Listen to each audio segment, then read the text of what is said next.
You should be vigilant with this supposed mini trial daw sa March 25 impeachment hearing. The process is clear in the 1987 Constitution. House for investigation only.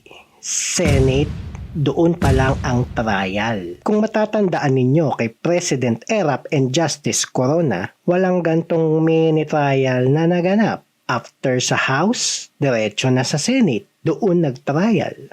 Kaya yung paggamit nito ni Rep. Jervil Luistro ng mini trial, hindi lang perception yung binabago niya.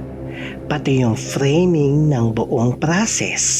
Itong ginagawa nila ngayon that they act as if BP Sara is already guilty. Lampas na nga sa mandate nila yan Tapos balak pa nilang dagdagan itong mini trial framing sa House impeachment sa March 25 bago pa yung totoong trial talaga sa Senate na dapat sa House tinitingnan lang kung may sapat pang basihan kung iaakyat nila ito sa Senate trial, hindi kung guilty or hindi itong si VP Sara. Kaya magmasid kayo sa hearing kung parang may laban na, kung may panalo na ba o talo na para bang verdict na lang yung kulang. Ibig sabihin, hindi na yung simpleng hearing na lang. Hindi na simpleng proseso yung nangyayari, kundi kinukondisyon na nila yung pag-iisip ng publiko bago pa talaga yung totoong trial sa Senate. Kung matatandaan ninyo yung nangyari kay President Erap dahil lang sa isang envelope na hindi nabuksan, doon na nag-spark,